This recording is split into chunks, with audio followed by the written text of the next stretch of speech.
Ya, assalamualaikum warahmatullahi wabarakatuh. Jumpa lagi bersama saya Nanang MRK. Di video kali ini saya mau mencoba eksperimen bagaimana cara membuat media converter tenaga surya. Ini adalah terobosan atau mungkin kulikan supaya HTB atau media converter ini stand alone begitu, sama seperti ODP, tapi dari HTB gitu Pak. Jadi kita tidak perlu menggunakan listrik dari pelanggan, terus UPS. Jadi memang dia benar-benar mandiri menggunakan solar panel, dan ini nanti kita rancang untuk menyala 24 jam. Ini teman-teman bisa mendekat. Ini nanti kita bisa tail up dan tail down untuk solar panelnya, dan setupnya cuma sesederhana ini. Ini nanti kita pakai ODP HTB dari Tarmok. ODP-nya di dalam sini, panel surya modulnya juga ada di dalam sini ya. Ini kita buka, coba. Ini dia, kita pakai Tarmok 6FO dan 2 LAN, dan ini nanti dia disuplai oleh modul MPPT yang mencharger baterai juga. Jadi kalau pagi dia menyala melalui panel surya. Kalau misalkan nanti panel suryanya sudah mulai sore seperti ini tidak menghasilkan daya, nanti dia akan menyala dengan baterai ini ya. Dan ini setupnya hanya sesederhana ini Pak. Mesinnya cukup praktis. Nanti teman-teman bisa tiru. Semua link pembelian saya sudah siapkan di deskripsi di bawah. Dan bagaimana cara saya membuatnya dan memperhitungkannya, kita coba lihat dan gaskan. Oke, di sini saya mau mencari berapa voltase dari media converter Tarmok PCB ini ketika saya nyalakan dan kita berikan traffic gitu. Di sini saya sudah menyiapkan media converter 6FO dan 2 LAN. Untuk variannya ada banyak sekali, nanti disesuaikan sesuai kebutuhan ya. Tapi saya di sini pakai yang lebih banyak fiber optiknya daripada Ethernetnya. Di sini saya sudah berikan internet ya. Untuk media converter side B-nya saya temukan ke side A. Dan untuk ngeceknya, di sini saya akan gunakan jack DC ya. Saya coba nyalakan, saya sudah bikin mesin sendiri lah untuk ngecek. Ini namanya power supply variable. Jadi nanti kita bisa atur settingan voltasenya dan nanti akan muncul ampere yang dikonsumsi oleh si media converter ini. Oke, ini dia saya set di 11 volt ya. Kita naikkan di 12 volt ya, 12,0103. Coba di pas aja lah. Nah, 12 volt 01 lah. Dan di sini menunjukkan 0,3 ampere ya. Ini saya melakukan speed test berkali-kali terus menerus, dan teman-teman bisa lihat. Nah, ini berkedip. Dan di sini ampernya tetap sama Pak, dia di 0,3 ampere saja. Oke, artinya media converter ini ketika dilewati traffic sebesar apapun ya, wattnya konsumsinya kurang lebih segitu. Jadi kita anggap dia mengkonsumsi 12 volt 0,3 ampere. Ini nanti kita akan melakukan perhitungan. Jadi sebelum kita menentukan panel surya, saya mau menunjukkan baterai yang akan saya pakai. Dan untuk menyalakan media converter ini, saya sudah riset berbagai macam jenis baterai yang nanti kira-kira support di lapangan masuk ke box ini gitu. Ada 3 baterai sebenarnya. Yang pertama LiFePO4 atau lithium ferrofosfat, tapi ini dia masih terlalu besar ternyata. Baterainya segini, besar ini Pak, hampir 1 kilo. Dan kalau masuk ke box itu memakan cukup banyak tempat. Kapasitasnya satu baterai ini adalah 15.000 mAh ya, atau 15 Ah. Kemudian saya coba perkecil lagi, baterai apa yang kira-kira kecil begitu kan. Ketemu lithium ion 18650. Ini yang sebelumnya kita pakai untuk project CCTV. Ini storage paling besar saya nyari untuk lithium ion itu dia di 4000 sih. Ada yang lebih besar lagi, cuman harganya sudah cukup lumayan mahal. Kemudian saya menemukan baterai yang kecil tetapi storage-nya atau penyimpanannya cukup besar. Ini namanya lithium polymer. Biasa dipakai power bank. HP kita juga pakai baterai lithium polymer. Bentuknya itu sebenarnya ada banyak sih. Cuman yang paling familiar ya bentuknya seperti baterai HP gini atau baterai power bank lah. Ini satu sel ini dia untuk tegangannya hampir sama dengan baterai ini 3,7 volt, tapi dia penyimpanannya bisa sampai 10.000 mAh atau 10 Ah. Jadi saya sudah tes dengan menggunakan litokala, itu dia menghasilkan 3,7 volt. Untuk ampere atasnya dia di sekitar 4, sekian. Nanti dia untuk miliampere hour-nya atau storage-nya itu dia bisa sampai 9.700 sekian miliampere hour. Jadi hampir 10.000 mAh untuk satu baterai ini. Itu real. Dan ini catatan, yang saya beli ini baru ya unitnya. Nanti link pembeliannya ada di deskripsi di bawah. Ini bukan copotan, bukan bekas. Jadi ini memang storage-nya masih belum pernah digunakan untuk project apapun. Sekarang kita hitung media converternya tadi berdasarkan data yang kita peroleh dari alat ini tadi, berapa volt, berapa ampere, itu menghasilkan berapa watt yang dia konsumsi, dan baterai ini itu berapa watt. Nanti kita coba hitung dengan ChatGPT hasilnya berapa. Kita hitung langsung ya. Oke, ini saya coba tanya dengan ChatGPT berdasarkan data empiris yang tadi kita peroleh. Nah, ini daya watt, tegangan volt, arus ampere 12 kali 0,3, berarti satu media converter ini memakan daya 3,6 watt. Sekarang saya masukkan data baterainya 4,2 untuk tegangan atasnya dikali 3, jadi kita seri. Voltasenya naik, ampernya sama, yaitu 10.000 mAh. Nah, ini sudah dijawab dia, dihitungkan rumusnya sebagai berikut. Kalau misalkan kita seri, dia menghasilkan 120 watt untuk baterainya. Nah, sekarang kita akan coba analisa kira-kira baterai ini kuat menyalakan konverter ini berapa lama. Kita tanya. Ini dia sudah menjawab, kira-kira waktu yang dihasilkan bisa sampai 33,3 jam. Jadi 1 hari lebih ya, 1 hari dan 24 jam. Jadi kita langsung rangkai aja seperti apa. Perhitungannya kayaknya sudah presisi. Oke, ini mau ambil panel surya dulu. Ini kita pakai panel surya 50 WP. Ada yang kecil sih sebenarnya. Ini Solana. Berapa ya? 10 WP kayaknya deh. Cuman kita pakai yang gede aja sekalian supaya isinya penuh. Gitu. Oke, ini panel surya yang mau kita pakai, jadi dia 50 watt peak atau 50 WP. Untuk voltase yang dihasilkan 18,24 volt dan ampernya dia di 2,75 ampere. Panel surya ini kalau misalkan mengisi baterai tadi, baterai 12 volt 10.000 mAh tadi membutuhkan waktu berapa lama? Nah, ini kita coba nanti ya. Oke, sekarang kita coba masukkan data panel surya yang akan kita pakai ya ke ChatGPT. Oke, di sini dia sudah menghitungkan untuk kita. Jadi data yang kita peroleh panel suryanya itu dia berada di 50,16 watt. Untuk satu panel surya ini bisa menghasilkan 50 watt ya, 50,16 watt. Kalau misalkan mengisi baterai ini secara penuh, kata ChatGPT, dan ini perhitungannya dengan rumus seperti demikian, dia bisa mengisi baterai ini hanya dengan waktu 2,39 jam. Nah, itu nanti kita akan mengisinya dengan menggunakan modul MPPT yang bisa meningkatkan efisiensi ketika kita melakukan charging terhadap baterai lithium polimer yang kita miliki. Jadi ini baterainya kuat menghidupkan media konverternya 33 jam. Baterainya jika habis bisa diisi panel suryanya dalam waktu 2,39 jam. Jadi sesimpel dan sesederhana itu penghitungannya ya. Sekarang langsung kita rangkai dan kita build masuk ke box ODP HTB milik Tarmok ini. Oke, jadi sebelum kita pakai, nanti rencananya kan kita akan seri ya. Kalau seri itu plus ketemu min ketemu plus, plus ketemu min. Rumusnya itu ya. Dan nanti untuk ketika kita sudah seri seperti ini, sebenarnya di dalam satu sel baterai ini dia sudah disertakan BMS 1S ya. Nah, ini nanti untuk melakukan proteksi ketika voltasenya dia mencapai puncak atau baterainya penuh terus chargernya otomatis cut. Jadi saya mau menambahkan BMS lagi. Ini BMS untuk 12 volt ya. Karena nanti kita akan seri, voltasenya bertambah. Nanti kita akan coba serikan ini ke 3S masuk ke BMS 3S 20 ampere. Nah, sebelumnya untuk tidak mempersulit nanti saya akan solasi dulu untuk baterainya. Ini kita lakukan supaya nanti baterainya dia tidak bergerak-gerak gitu dan nyoldernya gampang. Oke, ini kita mau solder untuk BMS-nya teman-teman. Jadi di sini ya untuk nolnya atau 0 BMS-nya kita masukkan di sini. Seri yang pertama min ketemu plus atau 4,2 voltnya kita coba masukkan sini ya. BMS sudah terpasang ya Pak ya dengan baik dan sempurna.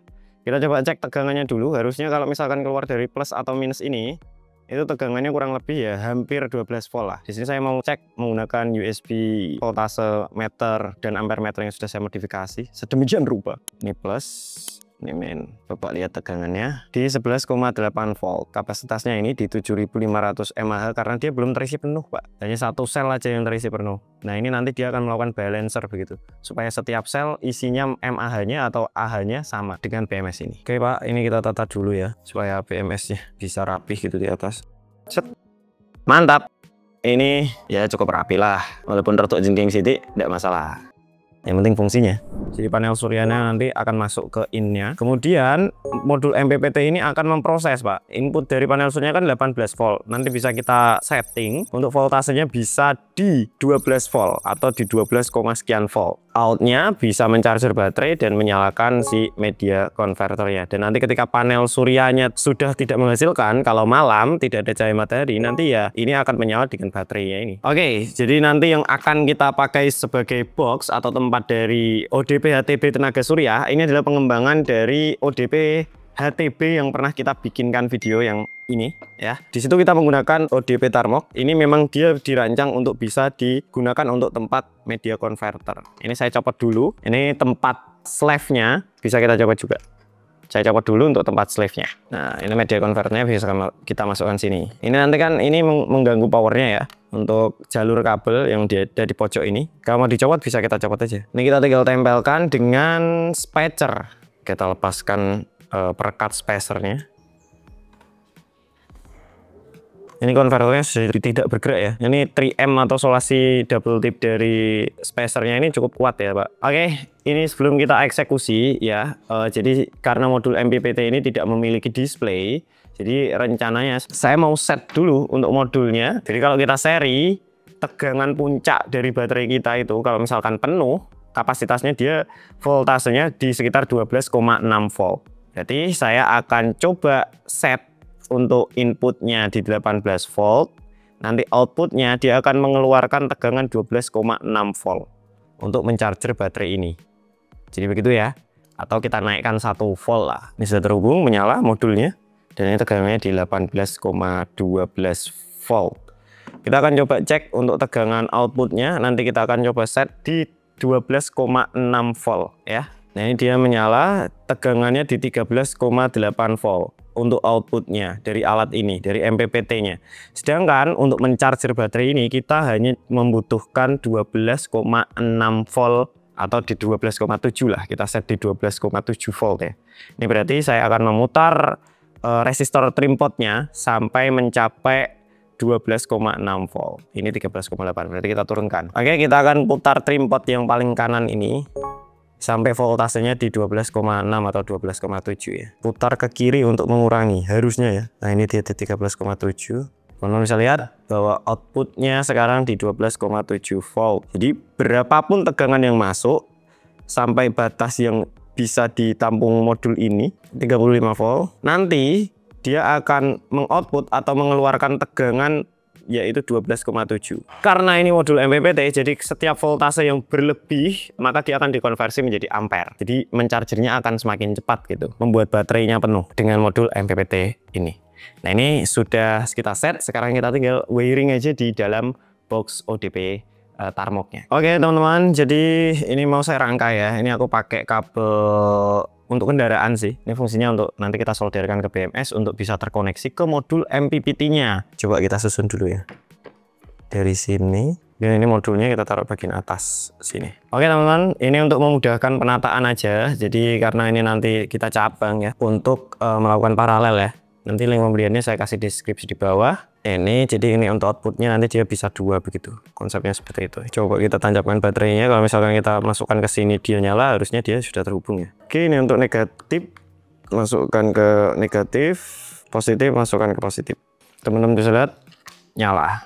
Ini untuk wiring kabelnya sudah cukup tertata ya. Ini saya coba masukkan. Media konverternya menyala, teman-teman bisa lihat. Nanti untuk percobaannya kita coba lebih detail dan ini sudah cukup rapi lah. Kalau misalkan kita tempel, siapa yang menyangka isinya adalah HTB tenaga surya nantinya. Ini kita tinggal wiring untuk yang panel suryanya. Oke, kita mau manage untuk input dari panel suryanya. Di sini saya pakai kabel ini ukuran 2,5 mili nanti untuk menginput ke sini ke modul MPPT-nya. Dan di sini saya akan coba lewat lubang ini aja, paling pojok. Kita sudah berlubang. Kalau kita beli media konverternya, kita dapat seal protect untuk memproteksi dari hujan. Nah ini kita bisa pakai. Ini kita wiringnya sesuaikan aja ya, sesuka-suka Anda. Ini tak wiring lewat bawah sini. Oke, nanti dia nginput ke sini. Plus. Oke, ini untuk wiring yang negatif. Ya, ini tak masukkan wiring untuk kabel fiber optiknya ya, supaya ini kabelnya nggak lari kemana-mana gitu.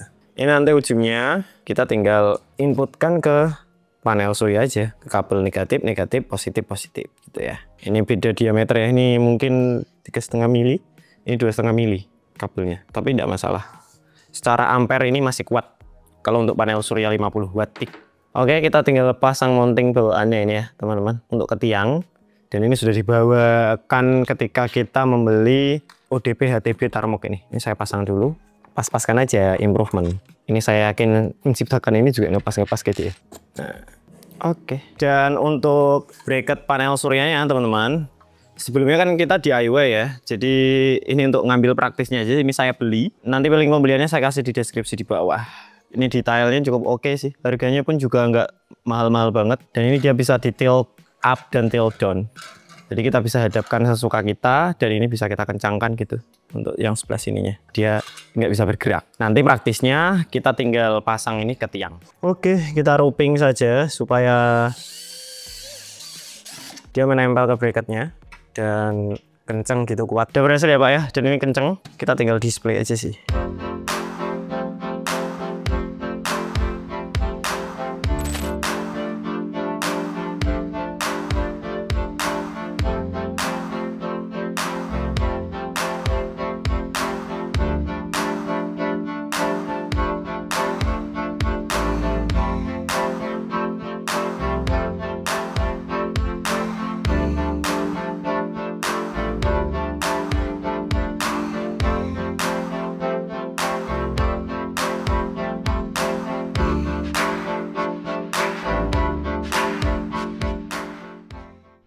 Oke, ini detailnya ya teman-teman. Jadi ini kita coba ukur. Ini nggak ada matahari sih, jam 4 lebih soalnya. Di sini sudah tidak tersinari matahari dengan baik. Kita terlalu sore. Nanti coba kita sertakan video eksperimen kita di terik yang panas ya. Cuman ini dia masih dapat daya sekitar 0,47 ampere lah. Cukup lumayan, tapi nggak tahu ini bisa nge-charging baterainya atau enggak. Hampir 0,90 ampere. Oke sih tekannya. Yang ini sama di sekitar 80-90 ampere lah, 0,90 ampere sorry. Oke, itu dia teman-teman cara saya merakit ODP HTB tenaga surya. Cukup mudah, dan ini mungkin bisa jawaban dari teman-teman yang tempatnya tidak ada listrik PLN sama sekali. Kalau misalkan mau menggunakan media converter, bisa menggunakan cara seperti ini, bisa jadi salah satu referensinya.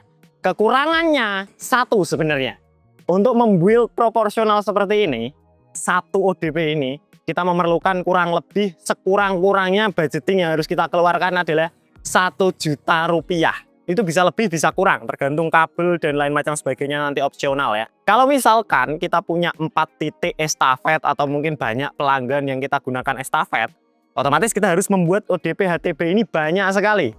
Dan Anda membuat 4 saja itu sudah bisa membeli OLT Bapak. Jadi kalau misalkan teman-teman mau yang jauh lebih worth it-nya, sebenarnya kita pakai passive optical network sih, lebih oke daripada kita membuild ODP HTB tenaga surya. Tapi untuk penghobi ini tidak masalah sih. Kalau misalkan Anda pengen yang model-model seperti ini, ya monggo. Ini dia ODP HTB tenaga surya. Nanti link pembeliannya saya kasih di deskripsi di bawah, semuanya jenengan bisa beli. Kalau misalkan ada tutur kata yang salah dan mau ditanyakan, silahkan tanya di kolom komentar di bawah. Saya Nanang MRK. Assalamualaikum warahmatullahi wabarakatuh.